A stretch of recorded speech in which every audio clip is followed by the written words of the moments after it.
Hey everybody, this is Mike Young at digitalnomad.net and Denise, and we've watched all the stuff with the Cybertruck, Tesla Cybertruck, over the last few days. They started deliveries on Tuesday, I think it was. Right now it's Sunday, is that right? Something like that? Was it Tuesday? Wednesday, it was Wednesday. And we've actually seen two videos online. One's by Haggerty, who I've never heard of before, which is a couple, like, I guess they're an automotive service. And another one by, not CarWow, it was, Top Gear and Haggerty. And I want to comment on this because there's been no advertising. You guys may know I have a Cybertruck group on Facebook. It's called CyberTruck Tesla Pickup Truck. Just look that up. That's our group. I've been changing the cover photo every time all these photos get leaked out because, as you guys may or may not know, Tesla doesn't do any advertising, right, Denise? Right. And so but they've been playing everybody. I mean, they've been doing all kinds of what I would call guerrilla marketing on this, right? They have the truck driving around all over the place. People snap these photos. Have you seen them? I've been updating the photo in the group. And so I keep updating the photos of all these Cybertruck that go around and everybody snaps photos and puts them online. That's all they're advertising. Then everyone shares the photos. So I put them on the group, etc. And it turns out that they also have been playing with this, as we found, right? With these videos. These are super high quality videos from Top Gear, which used to be an enemy of Tesla, and Haggerty, which I never heard of before, but if you watch the videos, we just watched them, right? They're super high quality. They've obviously had the trucks from Tesla before the launch, and they probably had an NDA or non-disclosure agreement where they couldn't release the videos until after the trucks were actually delivered on Wednesday, right? So that was Wednesday. How many days ago? That was Thursday, Friday, Saturday, Sunday. 4 days. And actually these videos, according to, I didn't check the exact timing, but both of them say they were released 2 days ago on YouTube. But there's no way that these were done after the launch. They even say some of the wording in there says that this is a pre-production model, when deliveries start, etc. But deliveries have already started. So we know that they were working on this stuff before. And let's start with Top Gear. We watched that one first. Top Gear was involved in a lot of controversy with Tesla in the past, where they basically threw Tesla under the bus, I'd say, said how basically the Roadster and other cars like Model S was defective. They had all kinds of things wrong with them, or they were slower than they thought, and Top Gear actually used a lot of different methods to do the acceleration on the car, which weren't right. They weren't using the different modes. They were actually accelerating. I saw one of the videos using range mode, which actually takes it to two-wheel drive from four-wheel drive. We're gonna go this way? All right, which way do you want to go? Actually, why don't we go the other way, because we're gonna make our video and there's too many people down there. We're on 5th Avenue here in Naples, Florida. There's a lot of people out right now. So, okay, so Top Gear has somehow made amends, that's what I wanna say, with Tesla. There was literally a legal battle, I don't know if you knew this or not, between Top Gear because of what they said about the original Roadster and Model S, okay? Elon, I think, sued them and wouldn't allow them to test their cars, or and that's kind of how the legal battle was. And now Tesla provided a Cybertruck to Top Gear in advance of the launch and made a professional video. And they even... I remember seeing the actor who I used to watch on Top Gear all the time driving the Cybertruck. Yeah. His accent, was it Comment? Was that his name? I can't remember, I don't know. Comment below if you guys know. The other thing was Franz, the head designer, was in this video. It wasn't just like Tesla gave him a Cybertruck to test. They have the head of Franz, the chief designer of all of Tesla, and then the other guy, I can't remember his name, who was actually, I think, head of engineering for the Cybertruck design. And they were all commenting on what was going on, right? So that was a pretty informative video. That was great insider information. Yeah, and of course that was all done before the actual launch took place. Them driving the truck around also before the launch, and they were actually driving the truck. They were saying stuff, but the thing is, I don't know, it's not necessarily a arm's length thing, right? I mean, if they're saying really great things about the Cybertruck, it could be because Tesla's right there watching them saying, what are you going to say? And we just gave you a Cybertruck to test. You know what I'm saying? So it's not as, even though in the past, if you guys don't know or not, Tesla has no press department. They have no advertising budget, okay? They do things differently on so many levels. And by the way, if you want to learn more about this, go to TeslaHighMileageClub.com, TeslaHighMileageClub.com. Just read the description of our group. You'll learn a lot more that Tesla does differently. But in this case, they provided a previous enemy with a vehicle to test. It was exclusive. Only 2 videos in the world are out right now, right? Where they're driving this thing around. And what do you think? Do you think Top Gear is going to have anything bad to say about the Cybertruck? I'm just asking. Like in a situation like that, where they used to be enemies? Why would they want to say something bad when they've got the head of engineering right there? Right, well, what I'm saying is that an honest review? Who knows? What do you think? It seemed honest. Yeah, it did. I mean, but also there's that dynamic in there, so we don't know.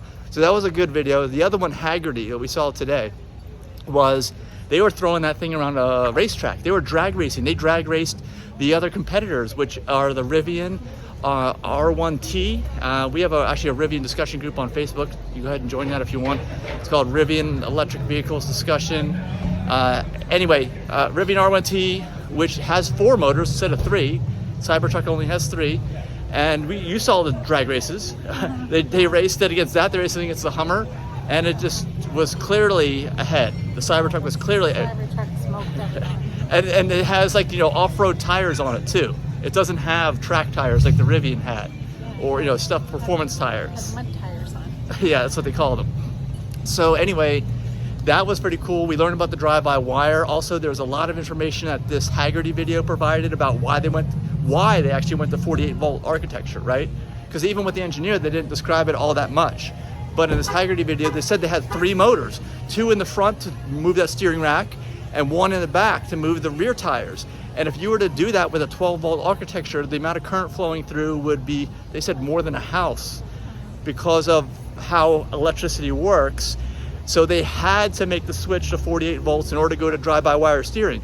And he's saying it's so much different. He was describing it a lot, right? But he said it's intuitive, and once you start to do it a few times, you're like, why isn't everyone else doing this? And that's kind of the same thing I had when I was driving my Tesla 7 years ago. In traffic, like, traffic all kind of flows in a certain way. And when you work with an electric vehicle with the regenerative braking, it doesn't flow the same way. You're kind of out of sync with traffic, but everyone's kind of moving in that direction, and we should have had this regenerative braking to make things more efficient. So we saw the acceleration, we saw the explanation of the drive-by-wire, the 48 volts. We saw Randy Popst racing a go-kart against the Cybertruck. Okay, this is in the Haggerty video, on a go-kart track. And he was trying to demonstrate how you only have to go half a turn to lock one way, half a turn to lock the other way. There's no spinning the wheel around. So he was driving this giant truck on a go-kart track and beating Randy Popst on the go-kart. Nice. I remember when I had a Toyota Tercel, it had rack and pinion steering. I used to have to turn that wheel like this so many times. Yes. Just to move around a parking lot. People used to watch me bouncing around in there and laugh. Yeah, Haggerty said your brain will remap how to steer with 4 wheels. Right. It's So that was a really instructional video, just a ton of information. And again, Tesla set this whole thing up with them. I'd never heard of them, but they produce some super high quality videos. This is the thing. I'm just like a, you know, seat of your pants type video producer here, if you've ever watched the channel. And this will go on TeslaHighMileageClub.com channel as well. Anyway, they are like Hollywood. Those are like Hollywood productions, okay?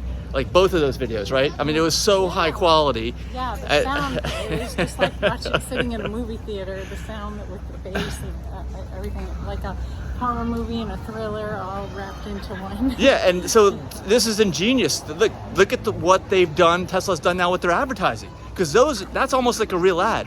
But it's like a whole other level of ad like no one's ever done before. You know what I'm saying? Super long ad, because no one watches TV anymore anyway. So yeah. You might as well make a super long ad if you've got a good product to sell. Yeah, and both of those videos, I'd say, the Haggerty and the Top Gear, they're both like a whole new level. It's more than just, because what's happened recently in social media has been like the guerrilla marketing, right? This is more than guerrilla marketing.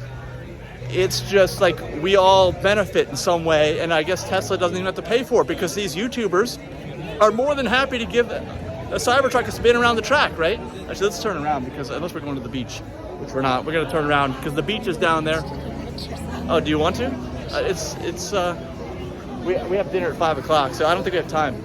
Well, there won't be any sunset pictures anyway. There'll be sunsets not till 5:30, so we're gonna have dinner. Is that Corvette that had the warning sticker on it? Parked in We saw yellow. Yeah, see that Corvette right there? Stingray R. I just had a video on the channel. It's a short. Check it out. Anyway, I asked them if anyone wanted it because apparently they got towed away because no one wanted it. Okay, the other thing is in the Haggerty video, they basically broke everything down to the different components. There's probably something else I forgot to tell you here, but you saw these. The bottom line is they said that it's not just the shape of the Cybertruck. They made a good point. They have reinvented every part of a truck, right? And it actually made so many things better than almost any car out there, and they're going to totally change the trajectory of the automotive or vehicle business, especially with the 48 volt alone. And apparently, I don't know if this was a joke, part of that, they said that Elon sent over a manual on how to build a car with 48 volt architecture to all of the legacy manufacturers. I guess no one because of what he did with SpaceX when NASA told him he couldn't launch his own rocket. I think he built a rocket and put it right in NASA's front yard, I think, as a front display. Right. He likes getting in people's faces about stuff. Yeah, so everyone's saying, or at least they're saying, and they made it pretty clear from the way the video was done, and I'm sure to Tesla's great, excitement that this is like 2.0, truck 2.0. And they made a pretty good point, pretty good case for the whole thing. So I'd highly recommend you watch both the Top Gear and the Car Wow, and I wish I could make videos like that. If anyone wants to have me starring in automotive videos like that with our digital nomad lifestyle, just let me know. I could never afford the budget that they would have. I mean, that's the thing, it's ingenious. Tesla didn't pay a dime. These people, the minute they get on the phone, they're like, of course, we're coming right over. How soon can we come over, right? And they bring all the money, all the crews, everything. Tesla doesn't do anything. And they get, look at those videos have millions of views, both of them. Millions already in 2 days. So that's it. Let us know down below and your thoughts on the Cybertruck and everything else. And after watching them, I think that these were part of Elon's plan, because he didn't say that much at the actual delivery event, but now I know so much more thanks to the way they set it up. Give us a thumbs up. Anyway, let us know your comments on the Cybertruck. I want to read those down below. What do you guys think? If you watch the videos, which of the two do you like better? And actually, if you know of any other ones, put them down below as a link so I can go click on it and I can watch it. Because I want to see some more. I want to see an actual independent review. That's the thing. Neither of these have been arm's length, right? It's not like an actual automotive journal, but think about this for a minute. How many of those reviews that you see in automotive journals are actually legit? Because automotive journals always praise what their paying advertisers want them to be happy about. If you think about it, right? If Hyundai's a paying advertiser and they come in and say this is the worst vehicle we've ever tested, do you think Hyundai's going to be an advertiser anymore? No. So if Hyundai's advertising, the next Hyundai is the greatest car ever. Okay? So that's the thing. Tesla's never even had that. They still never paid for advertising, but they're doing it in the form of these videos, which, of course, these people are going to say the Cybertruck's the greatest thing ever. Well, I want to see some independent videos. Maybe people that actually took delivery of those trucks on Wednesday. Are there any of those out there? Let us know, because we need to watch those, I think, as soon as possible, so I can see if if it lives up to the hype. Like, I want to see some independent automotive people that Tesla didn't furnish the trucks to tell us what it's like. Yeah, that would be great. And that's it. Share your videos. Yeah, send those links as a comment down below so we can click through them and watch them. Thanks for watching. Bye. There's a plane, some jet taking off.